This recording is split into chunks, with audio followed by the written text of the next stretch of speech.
Hello, my delicious co-creators. Lilou here. I'm in south of France with a delicious Belgian man named Marc. Hello, Marc. Hello, Lilou. I'm excited to have this conversation because a lot has been going on this weekend.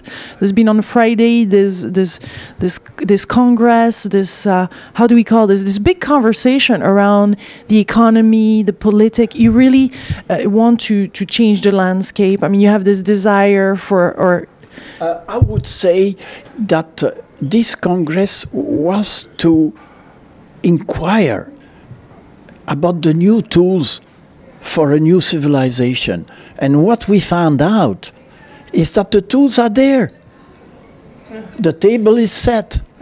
You know, we have tools for a new concept of viable agriculture. We have the tools for a viable economy. We have the tools for a viable politics, world politics. We have the tools for viable and a new type of business and business organizations. It's amazing. All this is there. The table is set. But we are still a bit hooked to the industrial plate. And what probably is happening now is that the industrial tectonic plate is going slowly under the new tectonic plate, which is post-industrial and probably post-capitalistic. Now, nobody knows. When a tectonic plate is moving, you can have hurricanes, volcanoes, a lot of things. You never know when and where. That's the situation in which we are, but let us not focus on that. Let us go and have a first look on the new tectonic plate. And the fantastic, amazing discovery was that the puzzle of economics and political pieces is almost complete. It's almost ready. The table is set, but we have to sit down and begin to eat.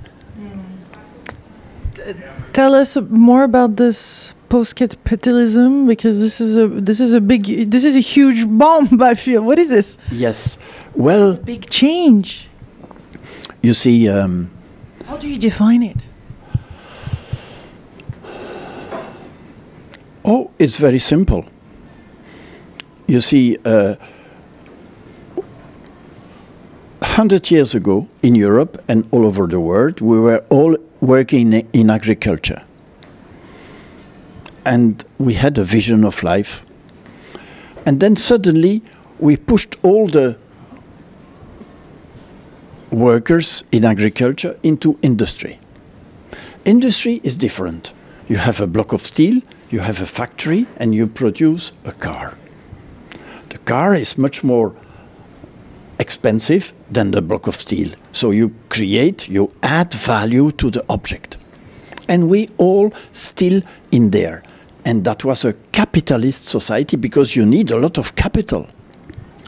Because a factory is very expensive. And so we created the stock market to provide money for the people, to help the people to build those factories. Now,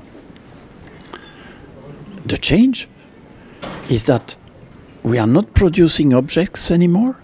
Facebook, Amazon, Apple, they are creating a concept, adding knowledge to technological knowledge, but it's all, there are no objects anymore. We are in the immaterial, the intangible economy. Now, in '93, the brightest, the most famous author based in California, the main specialist on management, Peter Drucker, before he died, wrote his last book. And the title of the last book is Post-Capitalist Society. And the first phrase of that book begins like this: every few hundred years in Western history occurs a big change. In a few years, politics, economics, values, institutions, everything is shifting. 50 years later, there is another word. And he continues, this is what happens in the Western world. We are shifting towards a post-capitalist society. And why? Because it's very simple. In that immaterial society, knowledge is the main value. So we create value in creating knowledge. But the tool of production, who is producing knowledge? Not the factory anymore. It's a human. Human with his soul, with his body, with his intuition, with his intelligence. And so, Drucker says, suddenly we discover that the human capital is becoming more important than the financial capital. You still need financial capital, but it's less important. You see, in Google, you go in Google, and you see that they have computers and wires. But that's 20% of what happens there. And that's a financial capital. All the rest is intellectual, human capital. This is 80%. And that human capital, you know, if you are not good with them, they go away. Now, this book of Peter Drucker has not been accepted. He has been silenced for 20 years. You mean the media were not really promoting it, Wall Street Journal or any of that? The day of his death, I was in the plane and I opened the Wall Street Journal. And there were 4 pages on Drucker. No one single line on post-capitalist society. If you go on Peter Drucker Society on the web, they speak about everything about Peter Drucker, never about the last book. It's very strange. And why? So I was wondering, why is that blockage? Well, in my humble opinion, we have to go back to Max Weber. Max Weber has written a fantastic, very intelligent book on the essence of Western capitalism. To make it short,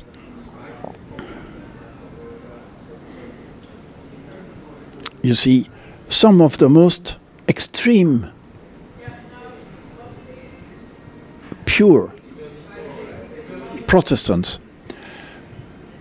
went away from Europe because they were not very accepted in Europe. They went in the States, and those people were, I would say, very, very deep reform-oriented Christians. And they were saying, we are not sure, we cannot control God. And we cannot ensure you that you will be saved. Because nobody knows what God decides. So whenever you go to the temple every Sunday, we cannot guarantee that you'll be saved. Well, the people were not very happy, and they said to the pastor, please give us any sign. And after some years, that's what Max Weber explains, they said, perhaps if you are successful in business, this is a sign of salvation. So you see, in the American psyche, deep, there is an identification between industrial capitalism and Protestantism and deep religious roots linked to immigration. So at the core of the American identity, you have that impossibility to think about post-capitalism. Because in a certain sense, you cut the basic roots on which the American dream is shaped, built, relies. So I condemn nobody. I love that about America. Being American myself, I love the dream part. The fact that people there are optimistic. We feel that everything is possible. That people don't block as much. Like there is this kind of openness there that I really, really love about America, and this entrepreneurship that is really there and part of the culture. But you're not saying this is wrong at all. And I have so many friends. You see, I admire that openness to the future you have in America, and which we in Europe are lacking a little bit. We are better in thinking, in a philosophical deepening, but we cannot sell our products. We cannot act our ideas. Meanwhile, take a long time. Meanwhile, the Americans, they are excellent. You see, okay, I can tell so many examples of that. But here, we are touching, you see, it's like those houses in Venice. The houses in Venice, they are built on big wooden pillars. But those pillars must remain always underwater. Because if they have contact with air, they're rotten. They're rotten immediately. When you touch capitalism and you speak about post-capitalist society, you touch the very basic trees on which the American dream is resting. That's, in my opinion, we are touching what Max Weber had identified as the roots of world capitalism. What's the good news knowing that with this paradigm shift that is happening that you described? Because there's hours and hours we could talk about that. But so that we're empowered, inspired, uplifted in this conversation. You see, I would say that it's good for Europe. Europeans are very good in reflecting. And so, as a European, I say the paradigm shift is there. We have to think about a post-capitalist society. But once the Americans will get it, and a lot of my friends have got it already, and there is an elite in America who has understood it in depth. But once the Americans will get it, they will perhaps be more rapid and entrepreneurs, they will put this in motion more quickly than the Europeans. That's where we have a kind of win-win between the two. We can organize. There is a brand new conversation of building together with the Chinese, with the Indians, a new economic logic which is win-win. We are shifting from the win-lose. It means we, the rich nations, we win, meanwhile the rest of the world is losing. This is fini. We cannot continue like that. So we are profitable for some and not for some others. That's it. And you see, if you speak about market shares, I must kill you to get your market shares, to increase my market shares.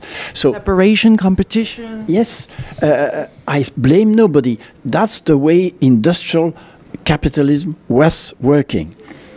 And now we are shifting towards a win-win knowledge society where the more I share my knowledge, the more I get, even from my concurrent.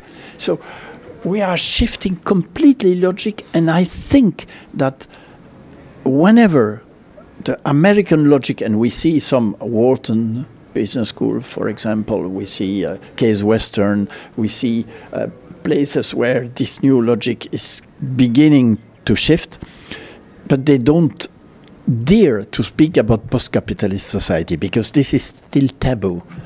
But the content is already going in that direction. So the day there will be that new conversation, we are going worldwide towards re-enchantment. This is extremely powerful. Thank you for having the courage to speak about it, you know? Thank you. Well, you see, there is a win-win there. Yeah. It's very important. We have no choice. Thank you, Marc, so much. I guess that you encourage people to read the book. Well, my book exists on my site in English. In English too. Good. Yes, it's called The Knowledge Society, subtitle, A Breakthrough Towards Genuine Sustainability. Yeah. Much love, my delicious co-creators. I hope you have enjoyed this video. I have so enjoyed meeting you, Marc, and talking of this topic is really, really important and precious. Thank you. Thank you very much. Much love, my delicious co-creators, and please enjoy this new paradigm. Just have a seat and enjoy the meal. Much love. Yeah.